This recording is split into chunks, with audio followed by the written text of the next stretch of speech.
सर्वमंगल मांगल्ये शिवे सर्वार्थ साधिके शरण्ये त्र्यंबके गौरी नारायणी नमोस्तुते। नमस्कार दोस्तों आज के इस वीडियो में हम बात करेंगे हरितालिका तीज व्रत के बारे में। आज के इस वीडियो में हम बताने वाले हैं आपको हरितालिका तीज का व्रत साल 2023 में कौन सी तिथि को हमें रखना है, पूजा का शुभ मुहूर्त क्या है, किस समय की गई पूजा सर्वाधिक फल आपको प्रदान करती है, कब इसका समापन होने वाला है। जो स्त्रियां पहली बार इस व्रत को उठाने जा रही हैं उन्हें मालूम होना चाहिए इस वर्ष वो नवीन यानी कि नए व्रत उठा सकती हैं अथवा नहीं उठा सकती हैं। यदि कोई व्रत को उठाती हैं तो इस व्रत को कहां से शुरुआत करनी चाहिए, यानी कि ससुराल से या फिर मायके से, और क्यों ऐसा माना जाता है, इसके पीछे की तथ्य को भी आज हम आपको बताने वाले हैं। आइए हम शुरू करते हैं वीडियो को। नमस्कार दोस्तों, कैसे हैं आप सभी। उम्मीद करती हूँ आप सभी स्वस्थ होंगी, सुरक्षित होंगे और आप सभी को उत्तम भविष्य की कामना करते हुए आज का ये वीडियो स्टार्ट करती हूँ। दोस्तों, धार्मिक शास्त्रों के अनुसार हरितालिका तीज का व्रत जो है सुहागिन महिलाओं के लिए बहुत ही खास पर्व माना जाता है। प्रतिवर्ष भाद्रपद महीने के शुक्ल पक्ष की तृतीय तिथि पर हरितालिका तीज का व्रत रखा जाता है। हिंदू पंचांग के अनुसार साल 2023 में हरितालिका तीज का व्रत 18 सितंबर 2023 और दिन सोमवार को रखा जाएगा। हरियाली तीज व्रत की तरह ही हरितालिका तीज भी मां पार्वती को समर्पित किया गया पर्व है। पूरे दिन निर्जला यानी कि बिना पानी ग्रहण किए हरितालिका तीज का व्रत किया जाता है। इस दिन मां पार्वती यानी कि मां गौरा और भगवान शिव शंकर की एक साथ पूजा अर्चना की जाती है। पौराणिक कथाओं में हरितालिका तीज की उत्पत्ति और इसके नाम की महत्ता को भी बताया गया है। क्यों इस व्रत का नाम हरितालिका पड़ा है ये भी आप सभी को पता होगा। हरितालिका यानी कि हरत वो आड़िका से मिलकर बना हुआ एक शब्द है जिसका अर्थ होता है अपहरण और सहेलियां। इस कथा में बताया गया है किस प्रकार से मां पार्वती का अपहरण उनकी सखियों ने कर लिया था और एक वन में एक जंगल में जाकर इस कथा के निमित्त उन्होंने भगवान शिव शंकर की बालुकामयी प्रतिमा का निर्माण करके भगवान शिव शंकर का पूजन अर्चना किया, बहुत ही कठोर तपस्या की।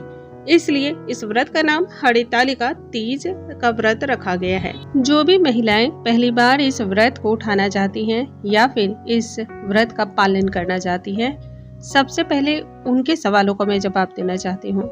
दोस्तों, इस वर्ष जो है साल 2023 में जो है मलमास लगा था और इस वजह से जो है ना किसी भी नए पर्व त्योहार को उठाना बहुत ही उत्तम नहीं माना जाता है। वैसे भगवान की पूजा आराधना के लिए कभी भी कोई समय या वक्त का पाबंद नहीं होता है। आप किसी भी समय किसी भी व्रत को उठा सकती हैं, कभी भी पूजन कर सकती हैं, लेकिन इससे बहुत उत्तम फलों की प्राप्ति नहीं मानी जाती है। इसलिए हमारा जो सुझाव है कि अगर आप नया उठाने जा रही हैं, नए तरीके से इस बार आप उठा रही हो इस पर्व त्योहार को, तो मत ही उठाएं, फिर अगले वर्ष से आप उठा सकती हैं। अब इसके बाद जो महिलाएं इस व्रत को उठा रही हैं उन्हें यह भी मालूम होना चाहिए कि पहली बार उठाने से इस व्रत को कहां से उठाना ज्यादा शुभ फल देता है। बहुत बार इस बात को लेकर के असमंजस और दुविधा की स्थिति होती है कि ससुराल से उठाना ज्यादा सही है या फिर मायके से। तो इस व्रत का पालन जो भी महिलाएं पहली बार करने जा रही हैं उन्हें अपने मायके से इस व्रत की शुरुआत करनी चाहिए। कहते हैं मायके से उठाया हुआ किसी भी व्रत त्योहार का जो फल होता है वो अधिक मिलता है और ज्यादा फलता फूलता है। इसे बहुत ही ज्यादा शुभ माना जाता है, समृद्धिदायक माना जाता है। क्योंकि मायके से जब बेटी आती है ससुराल में तो एक तरह से देखें तो वो अपने साथ बहुत कुछ लेकर कुछ भी नहीं आती है, बस अपने साथ गुण, संस्कार और अपने माता पिता के जो है उत्तम जो भी उनके पालन पोषण होते हैं उनकी संस्कृति को लेकर आती है।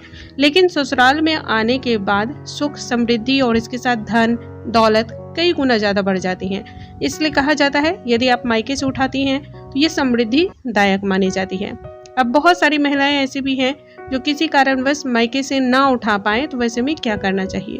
तो दोस्तों, ऐसे में जो है आपको मायके से जो श्रृंगार का पिटारा होता है या फिर जो भी पूजा में सामग्री का इस्तेमाल किया जाता है, जैसे साड़ी या फिर पेटीकोट, ब्लाउज, 16 श्रृंगार की जो सामग्री होती है, या फिर जो बायना होता है, जो मिठाई और फल वगैरह लगते हैं, वो सभी जो है मायके से दिए जाते हैं।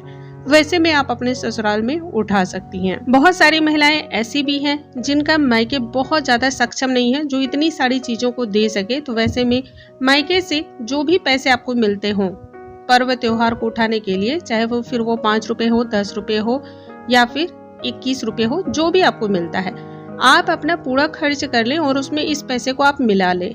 इससे भी मायके का ही उठाना माना जाता है।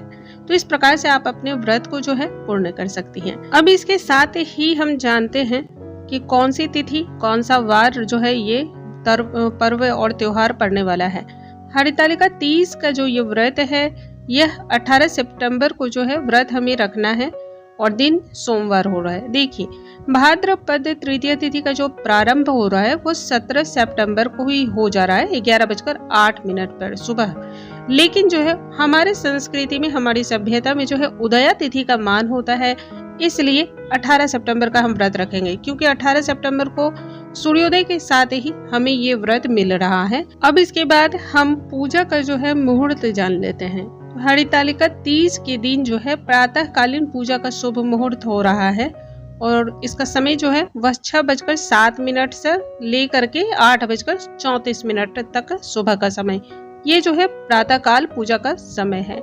वैसे तो हरितालिका तीज का जो पूजन किया जाता है वह प्रदोष के समय किया जाता है। संध्या के बाद ये पूजा स्पेशल किया जाता है। खास तौर पे कहा जाता है माँ पार्वती ने जब बालुकामयी प्रतिमा बनाकर भगवान शिव की पूजा अर्चना की थी और भगवान शिव ने उन्हें अपनी पत्नी के रूप में स्वीकार करने का वचन दिया था, तब का जो समय था वो संध्या कालीन का समय था। इसलिए इस पूजन को प्रदोष के समय करने का ज्यादा उत्तम विधान बताया गया है। इसे बहुत ही ज्यादा सही माना जाता है। वैसे पूजा का मुहूर्त जो है वो सुबह का ही है, मॉर्निंग का है। आप चाहें तो शाम के समय भी इसका पूजन कर सकती हैं। दोस्तों, मुझे उम्मीद है आज की ये सारी जानकारी आप सभी को पसंद आई होंगी और आप सभी के बहुत काम आने वाली हैं। ऐसी और भी जानकारियों के लिए हमारे चैनल पे बने रहें। अगले वीडियो में हम एक नई जानकारी के साथ फिर से मिलेंगे। तब तक के लिए नमस्कार दोस्तों।